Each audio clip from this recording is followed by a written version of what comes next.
Hi geniuses, welcome to the channel Science Wizard Pooja Ranjan. This channel is all about the science subject of classes 6th, 7th, 8th, 9th and 10th physics and chemistry. If you are new to my channel, you can subscribe to the channel for more science videos, and if you like the explanation, then please press the like button and you can share this video with your friends, family and the classmates.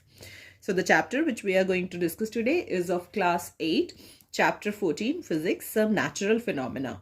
So इस chapter पे मैं already एक video बना चुकी हूँ, तो उसका link मैं आपको डिस्क्रिप्शन बॉक्स में दे दूंगी, आप जाके चेक कर सकते हैं। और जो टॉपिक हम आज कवर करने वाले हैं इस चैप्टर का वो है टेस्टिंग फॉर चार्ज। ठीक है, तो अभी लास्ट वीडियो में हमने क्या देखा था कि जब भी हम किसी दो बॉडीज को एक दूसरे के संग रब करते हैं तो जो दोनों बॉडीज होती हैं उन पे चार्ज डेवलप होता है, पर दोनों पे अपोजिट चार्ज डेवलप होता है और equal amount of charge develop होता है। ठीक है, अब कोई बॉडी अगर आपको दी गई है, ठीक है, और आपको ये पता करना है कि उस बॉडी पे चार्ज है या नहीं है, तो वो आप कैसे टेस्ट करोगे।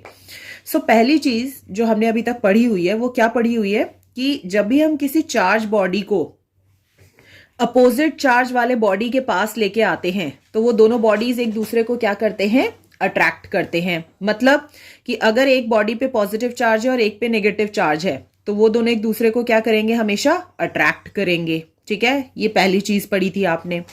एक और चीज पढ़ी है आपने, वो क्या पढ़ी है कि जब भी किसी चार्ज बॉडी को अनचार्ज बॉडी के पास लेके आते हो तो वहां पे भी क्या होता है, अट्रैक्शन होता है। ये कहां पढ़ा था हमने, ये हमने कॉम और पीस ऑफ पेपर के उसमें पढ़ा था, क्योंकि हम कॉम को रब कर रहे हैं हेयर से तो इसलिए कॉम पे तो चार्ज डेवलप हो गया है, बट पीस ऑफ पेपर पे कोई चार्ज नहीं है, तो ये अनचार्ज बॉडी है पीस ऑफ पेपर।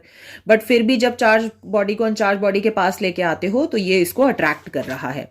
तो दोनों ही केसेस में अट्रैक्शन हो रहा है। कौन कौन सा केस, पहला केस तो चार्ज और अनचार्ज वाला हो गया, और दूसरा केस कौन सा हो गया कि अगर एक पे पॉजिटिव चार्ज है और एक पे नेगेटिव चार्ज है तो वहां पे भी क्या होता है, अट्रैक्शन होता है।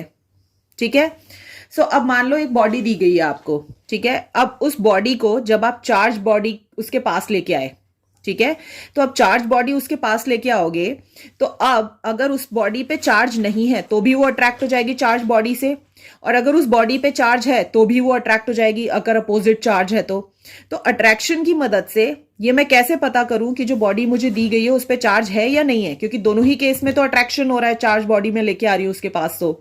तो इसीलिए अट्रैक्शन की मदद से ये मेरे लिए फिगर आउट करना मुश्किल है कि जो बॉडी मुझे दी गई है उस पे चार्ज है या नहीं है, क्योंकि फिर दूसरा क्या बचा हमारे पास, रिपल्शन। ठीक है, तो रिपल्शन की मदद से मैं ये पता कर सकती हूं कि मेरी बॉडी पे चार्ज है या नहीं है। सबसे पहली चीज, रिपल्शन कब होता है बॉडीज के बीच में। आपको पता है कि रिपल्शन तभी होगा जब दोनों ही बॉडीज पे चार्ज होगा। ठीक है, कौन सा चार्ज होता है तब वो रिपेल करती है एक दूसरे को, तो हमेशा याद रखना जब भी दोनों बॉडीज पे अगर सेम चार्ज ही है तभी वो दोनों एक दूसरे को रिपेल करेंगी। जैसा कि आप यहां देख सकते हो दोनों पे नेगेटिव नेगेटिव चार्ज है तो दोनों एक दूसरे को क्या कर रही हैं, रिपेल कर रही हैं। और यहां पे भी देख सकते हो दोनों पे क्या है, पॉजिटिव पॉजिटिव चार्ज है तो दोनों एक दूसरे को क्या कर रहे हैं, रिपेल कर रहे हैं, रिपल्शन हो रहा है। तो मतलब अगर दोनों ही बॉडीज पे नेगेटिव चार्ज है तो भी रिपल्शन होगा, दोनों बॉडीज पे पॉजिटिव चार्ज है तो भी रिपल्शन होगा। नाउ अब इमेजिन करो कि तुमको एक बॉडी दी गई है, ठीक है, और तुम्हें पता करना है कि वेदर वो बॉडी चार्ज है या नहीं है। तो उसको कैसे टेस्ट करोगे, तो उसके लिए आपको क्या करना है कि एक बार, पहली बार उसके पास पॉजिटिवली चार्ज बॉडी लेके आना है और फिर दूसरी बार उसके पास नेगेटिवली चार्ज बॉडी लेके आनी है। तो दोनों चार्ज वाली बॉडी एक एक करके लाओ उसके पास, तो आप ये पता कर सकते हो कि वेदर आपकी बॉडी पे चार्ज है या नहीं है। कैसे, अब पहली सिचुएशन ये होगी कि मान लो पहले पॉजिटिव लेके आए फिर नेगेटिव लेके आए, ठीक है, और वो जो तुमने बॉडी जिसको टेस्ट करना है, अगर वो बॉडी दोनों से ही अट्रैक्ट हो जा रही है, पॉजिटिव से भी अट्रैक्ट हो जा रही है और नेगेटिव से भी अट्रैक्ट हो जा रही है, इसका मतलब क्या है कि वो बॉडी अगर पॉजिटिव और नेगेटिव दोनों से अट्रैक्ट हो रही है तो इसका मतलब उस पर चार्ज नहीं है कोई, तभी वो ऐसा पॉसिबल है, मतलब वो अनचार्ज बॉडी है तभी वो चार्ज बॉडी से अट्रैक्ट हो रही है। क्योंकि अगर वो पॉजिटिव से अट्रैक्ट हो रही है तो उसको नेगेटिव से तो रिपल्शन करना चाहिए, अगर मान लो उस पर नेगेटिव चार्ज है तो, पर वो दोनों से ही अट्रैक्ट हो रही है तो इसका मतलब ये हुआ कि उस बॉडी पे कोई चार्ज नहीं है, वो अनचार्ज बॉडी है और इसीलिए पॉजिटिव और नेगेटिवली चार्ज बॉडी से अट्रैक्ट हो रही है। नाउ नेक्स्ट, अब मान लो कि आप जो बॉडी है जिसको टेस्ट करना है उसके पास पॉजिटिवली चार्ज बॉडी लेके आए, ठीक है। और जैसे यहाँ पॉजिटिवली चार्ज बॉडी लेके आए तो वो जो दोनों बॉडीज हैं एक दूसरे को रिपेल कर रही हैं। तो रिपल्शन कब होता है दोनों बॉडीज के बीच में? जब दोनों बॉडीज पे सेम चार्ज होता है। तो अगर आप पॉजिटिवली चार्ज बॉडी लेके आए हो और दोनों बॉडीज रिपेल कर रही हैं, तो इससे ऑब्वियस है कि जो दूसरी बॉडी है उस पर भी कौन सा चार्ज है? पॉजिटिव चार्ज है। ठीक है। और मान लो अगर वहां रिपल्शन नहीं होता, फिर आप नेगेटिवली चार्ज बॉडी लेके आए, नाउ नेगेटिवली चार्ज बॉडी लाते ही वहां पे रिपल्शन हो गया। सो उससे मुझे क्या पता चलेगा कि नेगेटिवली चार्ज बॉडी लाने से रिपल्शन हो रहा है, इसका मतलब दूसरी बॉडी पे भी कौन सा चार्ज है? नेगेटिव चार्ज है। ठीक है। सो इसीलिए रिपल्शन की मदद से मैं ये पता कर सकती हूं कि whether the body is positively charge और नेगेटिवली चार्ज, मीन्स उस बॉडी पे कोई चार्ज है या नहीं है। सो रिपल्शन जो है वो अलोन एक श्योर टेस्ट है to test whether a body is charge और नॉट। Now we are going to discuss about the electric charges in atoms. ठीक है। अब हमने ये पढ़ा हुआ है कि जब भी हम दो बॉडीज को रब करते हैं एक दूसरे के साथ तो वहां पे चार्ज डेवलप हो जाता है। अब ये तो कोई जादू चल रहा है क्या कि कहां से वो चार्ज आ गया, है ना? तो अब ये समझते हैं कि अब वो दो बॉडीज को रब करने से वो चार्ज डेवलप कैसे हो रहा है, वो चार्ज आया कहां से। सो सबसे पहली चीज कि वो जो चार्ज होता है वो एक्चुअली प्रेजेंट होता है इनसाइड द एटम। अब ये एटम कहां से आ गया फिर? तो आप सबको पता है कि इस पूरी दुनिया में जो भी मैटर है, ठीक है, everything which has a mass and occupies the space. So इस दुनिया में जो भी मैटर है, ठीक है, वो सबसे स्मॉलेस्ट पार्टिकल जिससे बना है उसको हम कहते हैं एटम। ठीक है। तो कोई भी बॉडी जिसको कि आप रब कर रहे हो वो मैटर है, क्योंकि उसका कुछ मास है और वो स्पेस ऑक्यूपाई कर रहा है। किससे बना होगा? एटम से बना होगा। और वो जो चार्ज डेवलप हो रहा है रब करने के बाद, वो चार्ज कहां प्रेजेंट है? वो इलेक्ट्रिकल चार्ज आपके एटम में ही प्रेजेंट है। ठीक है। अब हर एटम जो होता है उसमें दोनों ही पॉजिटिव और नेगेटिवली चार्ज पार्टिकल्स होते हैं।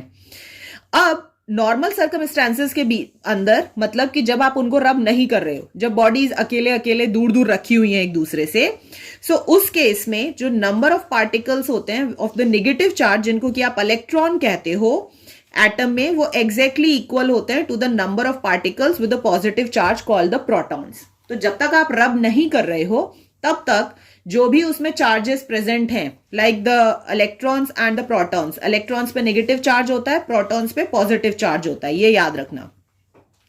Negative charge on electrons and positive charge on protons. ठीक है। तो जब तक आप दो बॉडीज को रब नहीं कर रहे हो तो उस बॉडी में जितने पॉजिटिव चार्ज होते हैं उतने ही नेगेटिव चार्ज भी होते हैं। तो अगर किसी के पास जितने प्लस हैं उतने ही माइनस भी उसको दे दो तो प्लस और माइनस मिलके क्या हो जाएंगे? 0। तो अगर मान लो कि मेरे पास +10 है और उतने ही माइनस भी हैं, तो +10 एंड -10 क्या हो जाएगा? 0 हो गया। तो इसका मतलब कि मेरे उस एटम पे कोई भी चार्ज नहीं है, एटम न्यूट्रल है, क्योंकि जितने पॉजिटिव हैं उतने ही नेगेटिव भी हैं। ठीक है।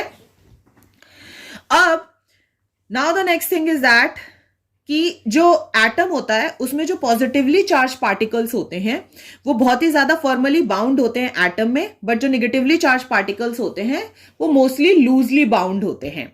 अब ये कैसे पॉसिबल है? सो यहां पे मैंने आपके लिए स्ट्रक्चर ऑफ एटम ड्रॉ किया है। तो अभी आपने क्या देखा कि जो एटम होता है वो इलेक्ट्रिकली न्यूट्रल होता है, मतलब उसमें जितने प्रोटॉन होते हैं उतने ही इलेक्ट्रॉन्स भी होते हैं और इसीलिए उस पर कोई चार्ज नहीं होता है। सो जो एटम होता है उसमें सबसे अंदर जो होता है सर्कल, उसको हम कहते हैं न्यूक्लियस। ठीक है। सो जो न्यूक्लियस होता है एटम का, पूरे एटम का जो मास होता है वो न्यूक्लियस में प्रेजेंट होता है। ठीक है। क्योंकि जो न्यूक्लियस होता है वही सबसे ज्यादा हैवी होता है पूरे एटम में। अब ऐसा क्यों होता है? क्योंकि न्यूक्लियस के अंदर वहां पे जितने भी प्रोटॉन्स होते हैं और न्यूट्रॉन्स होते हैं वो सारे के सारे न्यूक्लियस के अंदर प्रेजेंट होते हैं ऑफ एन एटम। ठीक है।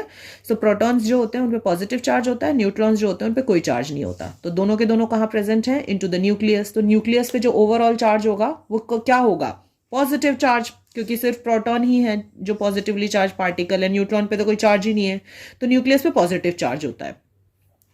अब ये जो उसके चारों तरफ आप सर्कल्स देख रहे हैं, they are all called the orbits, और इन्हीं ऑर्बिट्स में जो आप डॉट्स देख रहे हैं they are called the electrons, जो कि उसके चारों तरफ रिवॉल्व कर रहे होते हैं।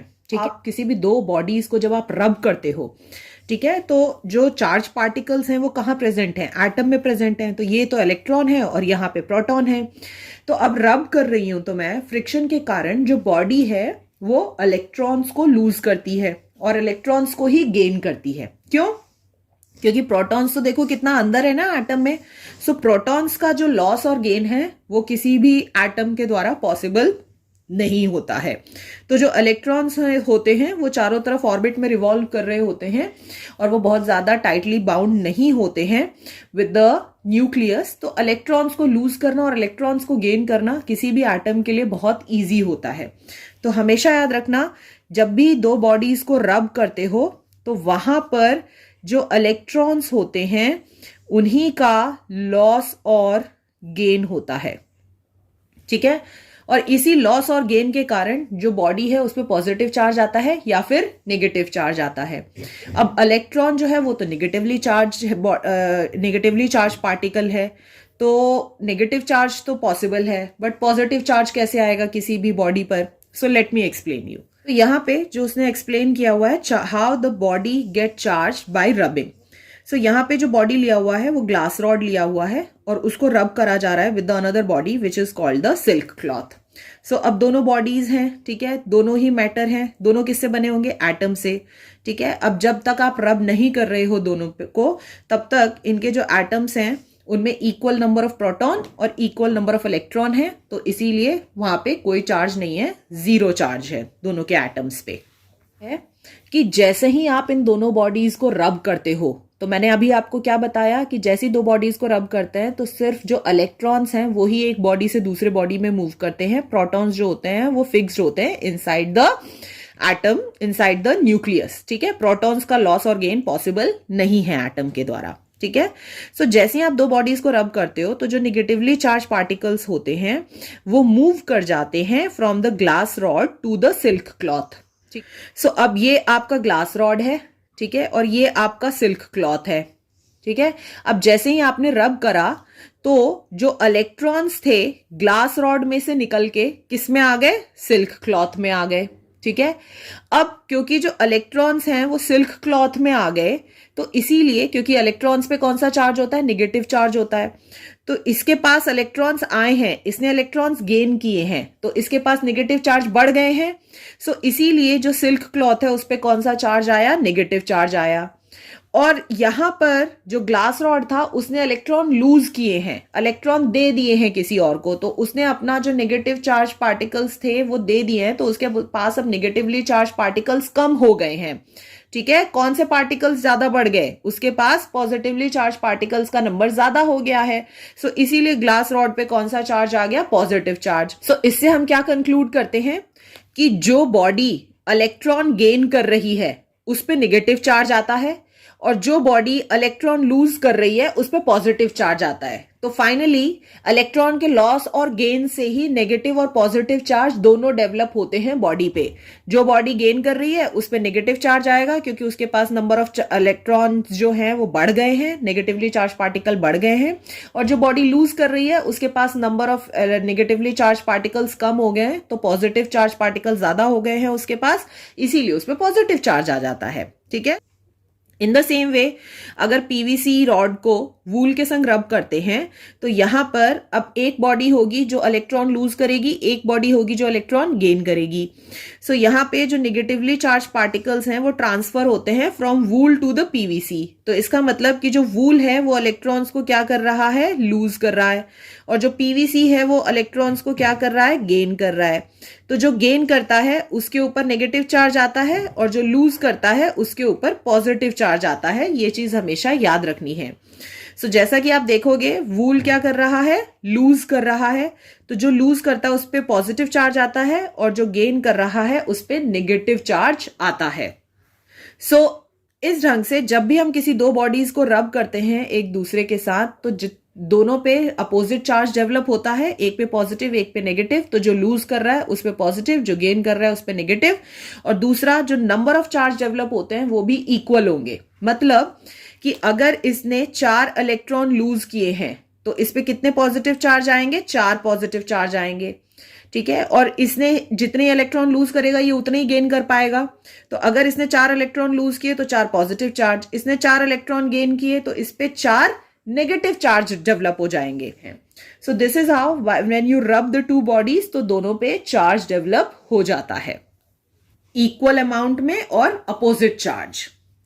अब यहाँ पर हम पढ़ने वाले हैं कौन कौन से डिफरेंट वेज होते हैं जिससे कि आप किसी भी बॉडीज को चार्ज कर सकते हैं। सबसे पहला वे जो है वो फ्रिक्शन है। फ्रिक्शन में क्या होता है, फ्रिक्शन कहाँ पे जनरेट होता है, जहां पे दो बॉडीज को रब किया जाता है। तो just now I have explained you कि जब भी दो बॉडीज को रब करते हैं एक दूसरे से, तो जो दोनों बॉडीज हैं उन पे चार्ज डेवलप हो जाता है, इक्वल और opposite amount of charge. Friction के द्वारा भी जब दो बॉडीज को रब करते हैं तो उन बॉडीज में फ्रिक्शन जनरेट होता है, and due to the friction जो इलेक्ट्रॉन है वो एक बॉडी से निकल के दूसरे बॉडी में चला जाता है, जिसके कारण एक पे पॉजिटिव चार्ज और एक पे नेगेटिव चार्ज डेवलप हो जाता है। जब रबिंग के द्वारा, when you're rubbing two objects और उनमें फ्रिक्शन के द्वारा अगर चार्ज डेवलप हो रहा है उनपे, तो हम कहते हैं कि वो बॉडी कैसे चार्ज हुई है, by the friction. Okay, now next method is charging by conduction. Conduction में क्या होता है कि कोई भी बॉडी जो है वो अपने थ्रू कंडक्ट करती है। ठीक है, अब यहाँ पे मान लो कि एक मेरे पास चार्ज बॉडी है और जैसे ही मैं उसको टच करती हूँ किसी भी अनचार्ज बॉडी के संग, ठीक है, तो चार्ज बॉडी जैसे ही अनचार्ज बॉडी के कांटेक्ट में आएगी तो एक पे चार्ज है बहुत ज्यादा है और एक पे चार्ज बिल्कुल भी नहीं है, तो वहां पे क्या होगा, चार्ज का ट्रांसफर होना शुरू हो जाएगा as and when two bodies come in contact with each other. इसको बहुत ही सिंपल लैंग्वेज में समझोगे तो ऐसे समझो कि आपके गैस स्टोव पे, ठीक है, मम्मा ने अभी दूध बॉईल करके रखा है किसी बर्तन में। जैसे ही आप जाओगे और उस बर्तन को जैसे ही टच करोगे तो वो जो बर्तन है वो बहुत गर्म है, उसमें बहुत ज्यादा हीट है, ठीक है, और आपके बॉडी में उसके मुकाबले कम हीट है। तो जैसे ही आप उसको टच करोगे तो क्या होगा, जो उस बर्तन की हीट है क्योंकि उसमें ज्यादा है तो वो निकल के आपके बॉडी में ट्रांसफर होने लगेगी। और अगर आप नहीं हाथ हटाओगे तो ये हीट का ट्रांसफर कब तक चलता रहेगा, ये तब तक चलता रहेगा जब तक कि दोनों बॉडीज एक सेम टेम्परेचर पे नहीं आ जाती। ठीक है, आप क्या कर सकते हो, आप एक चम्मच लेना, उसको गर्म तवे पे रखना। ठीक है, तो जैसे ही चम्मच को गर्म तवे पे रखोगे तो जब आप रखोगे तब तो वो ठंडा होगा, पर थोड़ी देर बाद आप देखोगे चम्मच धीरे धीरे करके गर्म होने लगती है। ठीक है, और तवा जो है धीरे धीरे करके ठंडा होने लगता है, और एक टाइम आता है जब दोनों बिल्कुल सेम टेम्परेचर पे आ जाता है, उसके बाद दोनों के बीच में हीट ट्रांसफर नहीं होता है। ठीक है, तो वहां पे जो हीट ट्रांसफर हो रहा है वो कैसे हो रहा है, by the conduction. In the same way यहाँ पे भी जो चार्ज ट्रांसफर होता है वो कैसे होता है, बाय द कंडक्शन। तो यहाँ पे एक कंडीशन रिक्वायर्ड है कंडक्शन से दूसरी बॉडी में चार्ज ट्रांसफर करने के लिए कि दोनों बॉडीज का एक दूसरे के कॉन्टेक्ट में होना जरूरी है, और दूसरा कि जो एक बॉडी जो है वो चार्ज होनी चाहिए और दूसरी बॉडी अनचार्ज होनी चाहिए, तभी जाके जो चार्ज है वो एक बॉडी से दूसरे बॉडी में ट्रांसफर होता है। यहाँ पे जो चार्ज है फ्रॉम द चार्ज बॉडी वो ट्रांसफर होता है अनचार्ज बॉडी में, कब तक, जब तक कि दोनों बॉडीज पे equal amount of charge develop नहीं हो जाता। तो जो ऐसे चार्ज की जाती है बॉडी को, उसको कहते हैं चार्जिंग बाय कंडक्शन। अब यहाँ पे वेरी इंपॉर्टेंट थिंग जो कि आपको ध्यान रखनी है, दो चीजें आपको ध्यान रखनी है कि अगर आपको चार्ज करना है बाय द कंडक्शन मेथड तो एक बॉडी चार्ज होगी एक अनचार्ज होगी, तभी वहां पे आप चार्ज कर सकते हैं बाय कंडक्शन मेथड। और दूसरी कंडीशन ये है कि जब भी आप चार्जिंग करते हैं बाय कंडक्शन तो जो बॉडी आप चार्ज बॉडी जिसको आप टच करवा रहे हैं अनचार्ज बॉडी में, तो अगर उस पे पॉजिटिव चार्ज है तो अनचार्ज बॉडी पे भी पॉजिटिव चार्ज आएगा, और अगर आप नेगेटिवली चार्ज बॉडी को टच करवा रहे हैं अनचार्ज बॉडी में तो उस पे भी नेगेटिव चार्ज ही आएगा, तो सेम चार्ज ही डेवलप होगा अनचार्ज बॉडी पे भी। Now the last one is charging by the induction. ठीक है, अब यहां पे इंड्यूस कर रहे हैं हम चार्ज। ठीक है, यहां पर चार्ज ट्रांसफर नहीं होगा एक बॉडी से दूसरे बॉडी में, यहां पे दोनों बॉडीज एक दूसरे से दूर दूर रहेंगी, बट फिर भी एक बॉडी से दूसरे बॉडी में चार्ज इंड्यूस हो जाएगा, मतलब उस बॉडी की मदद से दूसरी बॉडी अपने आप ही चार्ज हो जाएगी। अब ये कैसे पॉसिबल है, अगर कांटेक्ट में है तब तो चार्ज ट्रांसफर हो रहा है, समझ में आता है, बट अगर कांटेक्ट में नहीं है तो फिर एक बॉडी दूसरे बॉडी को कैसे इंड्यूस कर देगी चार्ज। अब उसके लिए क्या करना है आपको कि a body can also be charge by bringing a charge body near it but not touching it. यहां पर चार्जिंग बाय इंडक्शन और चार्जिंग बाय कंडक्शन में क्या डिफरेंस है, कंडक्शन में जो दोनों बॉडीज जो हैं चार्ज और अनचार्ज बॉडीज दोनों एक दूसरे के कांटेक्ट में हैं, तभी वहां पे चार्ज ट्रांसफर हो रहा है एक बॉडी से दूसरे बॉडी में। बट अगर मैं इंडक्शन की बात करूं तो यहां पे दोनों बॉडीज एक दूसरे के पास तो हैं, चार्ज और अनचार्ज बॉडीज, बट दोनों बॉडीज एक दूसरे के टच में नहीं है। तो बिना टच किए दूसरे बॉडी को चार्ज कर देना पहले बॉडी की मदद से, उसको हम इंडक्शन कहते हैं, चार्जिंग बाय इंडक्शन। अब यहां पे होता कैसे है, तो अब इमेजिन करो अब मान लो कि यहाँ पे ये एक मेटल प्लेट है, ठीक है, जिसको कि मैं चार्ज करना चाहती हूँ। ओके, अब यहाँ पे इंडक्शन में मैंने क्या देखा कि मुझे दूसरी बॉडी जो है इसके सिर्फ पास लेके आनी है, मुझे इसमें टच नहीं करवाना है, ठीक है। सो सबसे पहली चीज कि जो मेटल प्लेट है वो क्या है, मैटर है, ठीक है। दूसरी चीज कि जो भी मैटर होता है उसका स्मॉलेस्ट पार्टिकल क्या होता है, एटम। तीसरी चीज, अगर एटम है तो उसमें पॉजिटिव चार्ज पार्टिकल्स भी होंगे और नेगेटिव चार्ज पार्टिकल्स भी होंगे इक्वल अमाउंट में। सो इसीलिए मैंने इसमें चार पॉजिटिव ड्रॉ किए हैं और 4 नेगेटिव ड्रॉ किए हैं, ठीक है। अब मुझे इसको चार्ज करना है, उसके लिए मैं क्या करूंगी, अब यहां पे मैं एक इसके पास चार्ज बॉडी लेके आ रही हूं। देखो मैंने टच नहीं करवाया है, चार्ज बॉडी अभी दूर ही है, ठीक है। अब यहां पे मान लो कि इस बॉडी पे नेगेटिव चार्ज है, जो बॉडी मैं इसके पास लेके आई हूं that is the negatively charge body, ठीक है। सो जैसे ही मैं इसके पास नेगेटिवली चार्ज बॉडी लेके आऊंगी तो आपने क्या पढ़ा हुआ है कि जो अपोजिट चार्जेस हैं वो एक दूसरे को अट्रैक्ट करते हैं। तो उस केस में क्या होगा कि जैसे ही इसके पास नेगेटिव चार्ज बॉडी आएगी तो इस मेटल प्लेट में जितने भी पॉजिटिव चार्ज हैं वो सारे के सारे आके कहां इकट्ठे हो जाएंगे, इस एंड पे। क्यों, क्योंकि वो इससे अट्रैक्ट हो रहे हैं, opposite charge attract each other. और जितने भी नेगेटिव चार्ज हैं वो सारे कहां चले जाएंगे, दूसरे एंड पे, ठीक है।